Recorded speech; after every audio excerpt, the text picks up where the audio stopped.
Cruising to Oslo, it was our fifth port in Norway, and we squeezed lots of sightseeing in the short time we were there, from 7 a.m. to 2 p.m. Our ship left mid-afternoon so that we could cruise the very scenic Oslo fjord during daylight hours. We were busy as we started out as soon as we were allowed to exit the ship. The city walk allowed us to explore Oslo before the museums opened and at our own pace. We chose to travel to Bygdoy Island to visit the museums, which did not disappoint. While we only spent a short time in each location, all were very well done. You can easily spend more time at each museum to much more fully immerse yourself in the explorations or the cultural heritage. Let's get started and we'll share how we planned our day in more detail. Our ship, the Rotterdam, docked at the River Kaya cruise terminal that's just west of the Opera House. To get to Oslo's major attractions, you have several transportation options. One, it's a 15-minute walk from the cruise terminal to get to the city center. Two, you can catch a hop-on, hop-off bus and tour the city. Or three, you can Uber or taxi to your destination. Many of Oslo's best sites are in the city or on the nearby island of Bygdoy, which are easy to get to on your own. Thus, we wouldn't recommend paying for a ship excursion here and explore Oslo on your own. Since the museums didn't open until 9:30 a.m., we left the ship immediately and did a self-guided tour of downtown Oslo that was curated by Rick Steves. You can download his free walking tour to your cell phone. For a good overview of the city, the self-guided tour took us about 2 hours. We started it by walking to the train station and located the statue of the prowling tiger. And at the west end of the train plaza, you'll find a tall, skinny glass Reuter Tower that marks the public transit office and is a well-known landmark. From the train station, you enter Karl Johans gate, Oslo's main boulevard that ends at the Royal Palace. Our first stop was the Oslo Domkirke, or Lutheran church, that was built in the late 1690s. Notice the tiny square windows midway up the green copper cupola. These are the lookout quarters of the fire watchmen, which were needed when fires were a major concern for the city dwellers. Further down Karl Johans gate is the Stortorvet, or Grand Plaza. It has a statue of Christian IV, the Danish king who ruled Norway around 1600, and the plaza's buildings are architectural masterpieces. At the peak of Karl Johans gate, you'll find the big neon Freia sign, Norway's famous chocolatier. Continuing on, you'll see the blonde brick Parliament building and a statue of the 19th century painter Christian Krogh. If the Parliament flag is flying, then it's in session. If you'd like to see the Parliament in more detail, you can take a free 1-hour guided tour from mid-June to mid-August. Further down Karl Johans gate is Oslo's celebrity hotel, the Grand Hotel. Its cafe has some beautiful artwork on its walls and occupies a whole city block. There's also a small park that has several sculptures and statues. Wergeland, a Norwegian poet, a bicyclist, and children admiring the water fountains. In the winter, this water pool turns into an ice skating rink.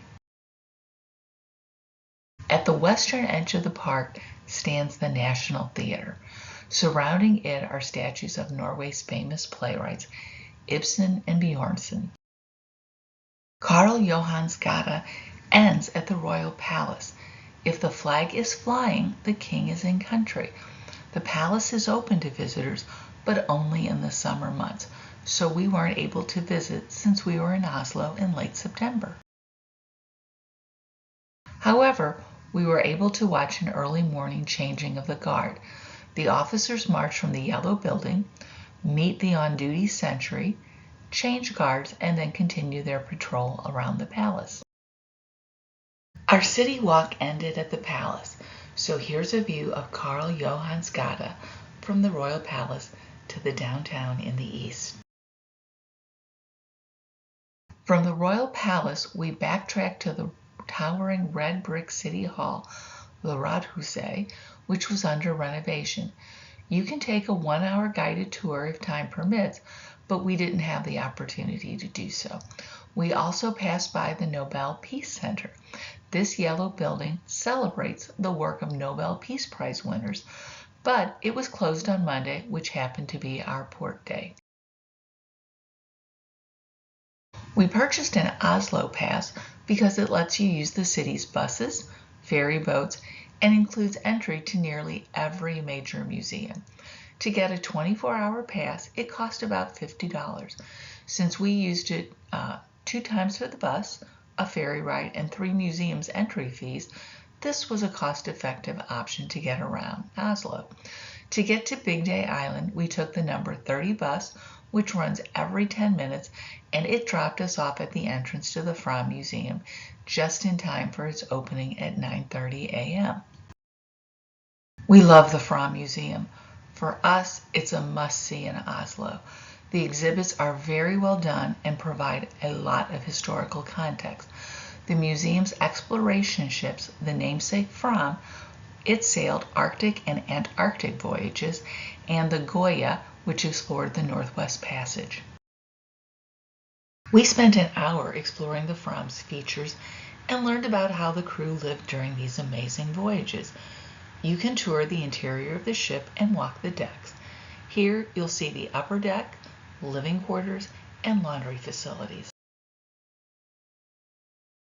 The dining hall included individualized place settings for each crew members and has a piano for entertainment. You can see where supplies were kept, what animals were included in the voyage, and there's a short film that describes the expedition to Antarctica. Across the street is the Kon Tiki Museum. It chronicles the adventures of the primitive Kon Tiki and Ratu ships that were built by Thor Heyerdahl. The museum opened at 10 a.m. and we spent about 30 minutes touring so that we could get a good overview of his Polynesian and Easter Island travels. Look inside the Kon Tiki. There are sleeping bags, canned goods, cookware, and other supplies that were used by the small crew. We then rode the public bus to our last stop on Bygdoy Island, the Norsk Folk Museum. This open-air museum has over 160 buildings that display the cultural history of Norway. We took a free tour at 11 a.m. so that we could have an English guide. The guide really helps you better understand the Norwegian history and lifestyle. She spoke about 16th century life with a log-built, sod roof, cabins, and barns. You can take a peek inside to see how they lived. Small homes with shared storage and a fireplace in the middle of the room. Next was an 18th century meeting hall where we were treated to music on a hardanger fiddle. This meeting hall was owned by a wealthy family. Their wealth was shown as the hall had windows, there were metal plates decorating the wall, it had a carved cupboard, and there's an indoor fireplace, and it's now in the corner of the room. We also visited an entirely wooden Golstav kirk from the 12th century with all of its magnificent architectural details. It's one of the 29 original Golstav-style churches that are still in existence. Inside the Stav church, the choir's walls and apse have the remains of murals believed to originate from 1652 and depict the Last Supper. There are also drawings beneath the murals which can be seen when a flashlight exposes them. It's easy to spend several hours exploring the Norsk Folk Museum, and if you choose to do that, I would take an Uber to the museum for about $25 and simply pay the entrance fee. In the fall, when we visited, many buildings were closed, so we only spent about 90 minutes there. A short 10-minute walk, and we were able to catch the ferry boat that took us back downtown. The ferry boat ride takes about 15 minutes, and they run really timely as well. We liked the boat ride because we got some lovely views of the harbor. Back at the ship, we took some pictures of the Oslo Opera House. It angles up from the water, and its roof doubles as a public plaza. If you'd like, you could include it in the walking tour if you take a 10-minute detour from the train station and can spend some time exploring it. The Edvard Munch Museum is also near the Opera House and displays the works of Norway's famous expressionist painter, known for his screen paintings. We did not visit this museum because of time constraints.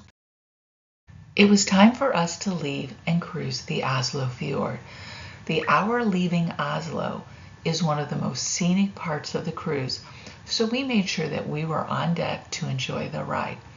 Here's a short montage of the fjord cruising, including the Oscarborg fortress with its blue cannons that shot at the invading Nazi ships. This interchange gave the royal family time to flee the country during World War II.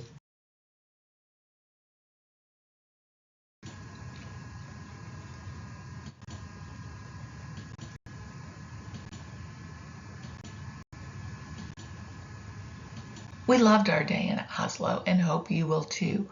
We did lots of sightseeing and enjoyed the city's beauty, history, and thirst for exploration. Thanks for watching, and if you like the video, consider subscribing to the channel. I really do appreciate it.